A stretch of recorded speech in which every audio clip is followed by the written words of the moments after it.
Wade and Wade reacts. We got a request to react to a MajorKill Warhammer video. Let's check it out. G'day guys and gal. In your life, you will achieve many things. You will help people, you will make people laugh, smile, give them hope and give them meaning. And maybe, just maybe, one or two of you might even make a girl come. However, nothing you do in your life will ever even amount to the significance of a cum stain on a public toilet when compared to the achievements of a Primarch. Should you feel bad about this? No, because they aren't real. But more importantly, they were born with slick special superpowers. As we know, each Primarch has their special Primarch source. Stuff like super strength, intelligence, and willpower are the basic guidelines to make a demigod. However, Primarchs are more than that, with each Primarch having a number of their own little spicy powers that are completely unique to them. Some of these are pretty obvious, like Magnus's warp powers or Leman's concerning obsession with wolves. However, others are a lot more subtle. Did you know that Fulgrim's regeneration is significantly faster than all the other Primarchs, bar Vulcans? Bet you didn't know that, which means this video is valuable to you. It's not that valuable, but still a little bit, so keep watching. Lads and lady, it's been an incredible year, and it's awesome to see that we're still having great growth and momentum. But Arch needs to eat our dust, and he's got to do it now. So if you laugh, smile, learn something new, or hope democracy prevails in Myanmar, then consider hitting that juicy red button. I have something a little cheeky planned for when we overtake Arch that I know you'll like. Today we'll go over each of the Primarch's unique abilities, providing examples of when they were used and how powerful those abilities were. This is all going to be before Chaos claimed half the Primarchs, so Angron having demon wings or Fulgrim having like 8 tits doesn't count. Let's get into it. Starting us off with Primarch number 1, because chronological order is a vibe. We have the Lion L. Johnson. Now Mr. Johnson is a space knight, which is already awesome, but not necessarily a special power, even though all of his other powers kinda stem from that. Firstly, he's a god tier swordsman and duelist, able to fight without conscious thought. He can change sword swings mid-swing Crazy armor design too. Which is why he was able to beat Conrad Curze in a fair duel, despite Conrad being able to see the future. Conrad would foresee a downward slice, prepare to counter, then the lion's instinctual power would detect the counter before it happened, and it would change the slice to a sideways one, hence cutting out a chunk of deranged Batman. Yeah, Conrad wasn't a huge fan of that ability. Whilst the lion isn't explicitly a psyker, his spirit is very prominent. It's very how you doing. As he grew up in a chaos monster-infested forest, where he hunted mutated demon beasts for fun, he had grown extremely resistant to chaos. So much so that when Kairos Fateweaver, who knows everything, came to the lion to try turn him to chaos, he realized that there was absolutely nothing he could say or do that would even make the lion hesitate. Then the lion fucked him up and sent him back to hell. Another example of the lion's obscene fortitude is when a million-year-old Super Psycho Xeno invaded his mind, which is, something it specializes in and has been training to do for 1,000,000 years. However, the lion was just able to fuck the Xeno to death with pure willpower. This enhanced spirit and willpower even allows the lion to maybe permakill demons, and it gives him more presence than even Horus. Loyalty is its own reward. On to number 2 now. We have one of the missing Primarchs, whose superpower is his ability to play hide and seek. Still haven't found him. Number 3 is everyone's favorite pedo snake, Fulgrim. Fulgrim's power was the fact that he was pretty. No, I'm serious. When he was found after crash landing on the planet, the people were like, "We cannot feed this boy, let's kill him." But then they were like, "Oh no, he's hot." So they let him live. Fulgrim doesn't have too many special abilities, which, shows. They say looks only get you so far in life, but looks actually saved his life. Powers, even compared to other Primarchs. He gets shot in the eye with an extremely high caliber sniper rifle, something which would definitely kill, or at least severely maim a lot of the other Primarchs, and he just kinda walks it off. Once when he was doing a ritual where he needed to have shit carved into his flesh, he had to focus on slowing down his healing factor because the carvings kept healing before the ritual could be finished. But yeah, Fulgrim's a fucking dipshit for picking up that sword. On to number 4, we have Perturabo, who was given some kinda shit superpowers that he resented a lot. It seems as if the Emperor was just taking the piss here. Basically, Perty can always see the Eye of Terror, which sucks because it's not a nice thing to look at, especially when he was young and didn't know what it was. It seemed like an evil god was staring at him all the time, which made him super paranoid. Another power, which seems good but kinda isn't, is that Perty inherently understands almost everything. He can look at something and automatically figure out what it is, how it's made, and how it works, and how to improve it. There is no joy of discovery or learning for him. Poor Bubba. Another thing, which he added in himself, I wonder what the purpose of him saying the Eye of Terror at all times is. Head, which allows him to view and play battles like an RTS game. The more I learn about Perturabo, the more I realize there is a Perturabo in all of us. Rather that than a Fulgrim in me. Number 5 is Jaghatai Khan. Other than being the token Asian, Jaghatai is incredibly fast. Like, he is the speed. He can tap into the speed force to go Super Saiyan speed in times of rage. Like, one time, one of his space marines died, and he got so mad that he began killing orcs so fast and viciously that the orcs weren't even enjoying it at all, and they wanted to run. That's right, the Khan was so fast that he made orcs dislike fighting. The Khan is also able to kill ghosts. They couldn't feel it in that fight. You know, a bit random, but it still counts. A the final orcs do note like to is that feel pain. Jaghatai is I think they arguably the enjoy most it. reasonable out of all the Primarchs. Like when the heresy broke out and he listened to both sides' arguments, he was like, "Traitors, I understand where you are coming from. Father is a dickhead, a tyrant, but you guys are fighting for demons of hell, so I am not going to join you." That's probably the most reasonable way to look at it, in my opinion. On to number 6, we have the Leman of Russ, the Wolf King, the man who howls unironically. Now the obvious one here is the Cainix Helix, which gives Russ increased savagery, heightened senses, sharper teeth, and huge resistance to the warp. Like some space souls will allow themselves to become wolfen so that they can withstand huge amounts of chaos without falling. Whilst Russ is anti-psyker, he can still tap into his spirit and communicate with the warp and scry using runes and other definitely not warp powers. Russ can also let out a warp disrupting howl, which he did so to Magnus in order to help overpower Magnus before fucking up his back. Number 7 gives us the rogliest of Dorns. Having lots of special powers doesn't make a Primarch better or more impactful. Crazy armor the fact right there. that Dorn only has one subtle power, that being his ability to silence and push back the warp with his willpower, doesn't mean he is weaker than Perturabo, who has like 4 or 5 powers. In fact, it's the opposite.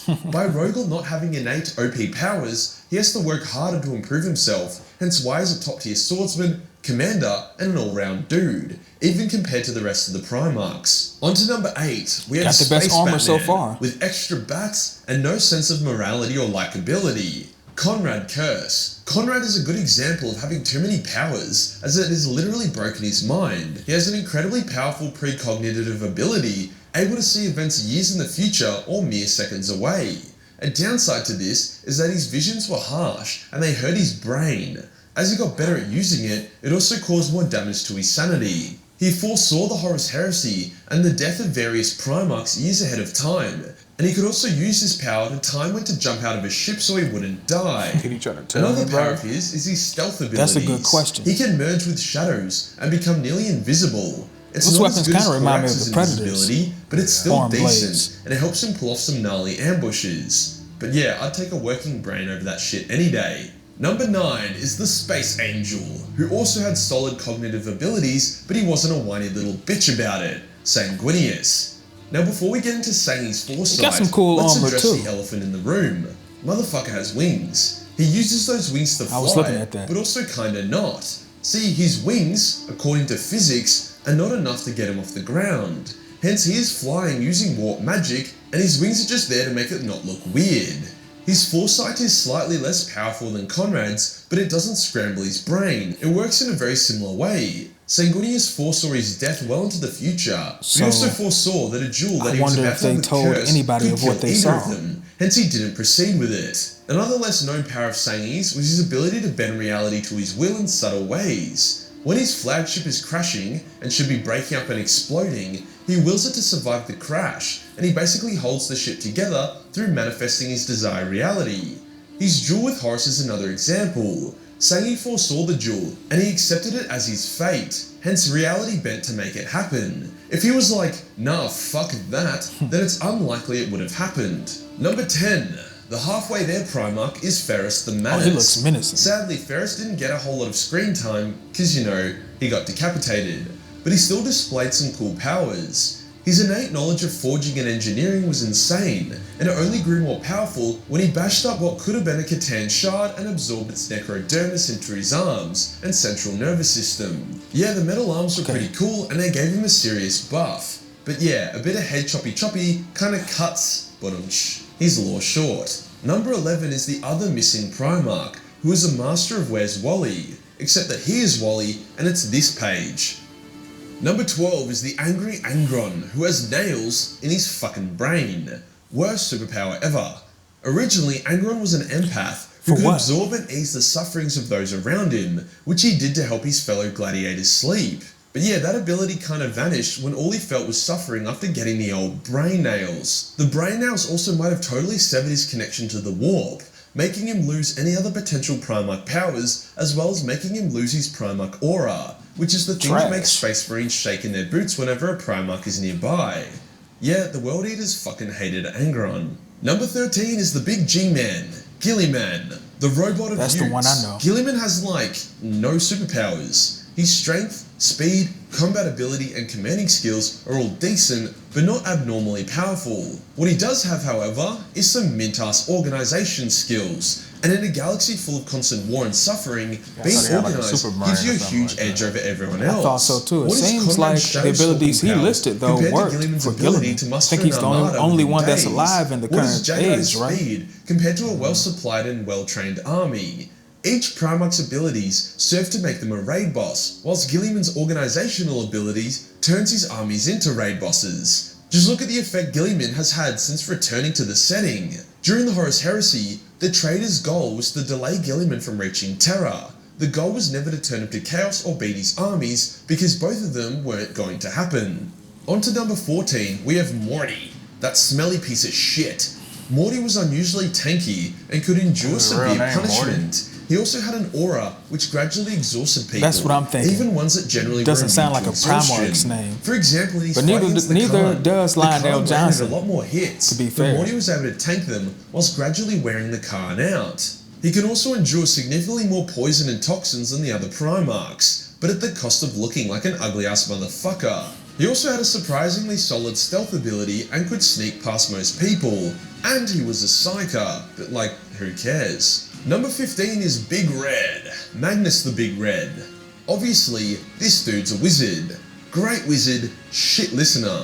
He can also change his size depending on the situation. Need to punch a titan to death? No worries. Needs to get through a low door frame? No worries. Another ability is that his appearance changes depends how he's feeling. And he's not just the psyker, he's literally made of the warp.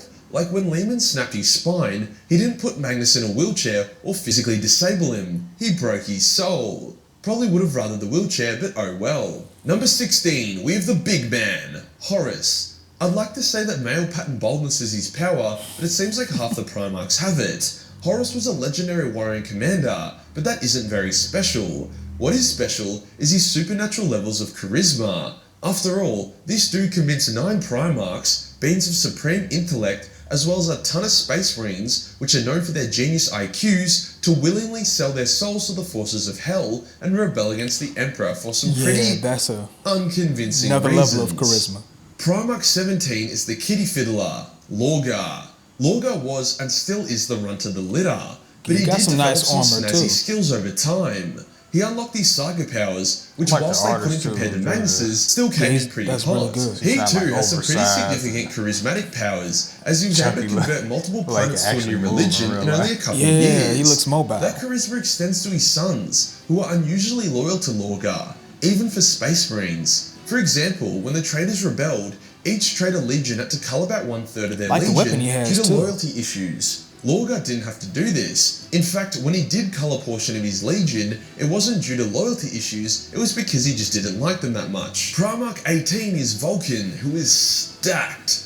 Vulkan is the biggest Primarch, and arguably the strongest. He also cannot die, as he is perpetual. Vulkan has been killed in thousands of creative and over-the-top ways, and he's always regenerated. He's also a master craftsman and can make fucking wild shit that no one else can make, even if they were shown how to. Vulkan's greatest power, however, is that he is a good person.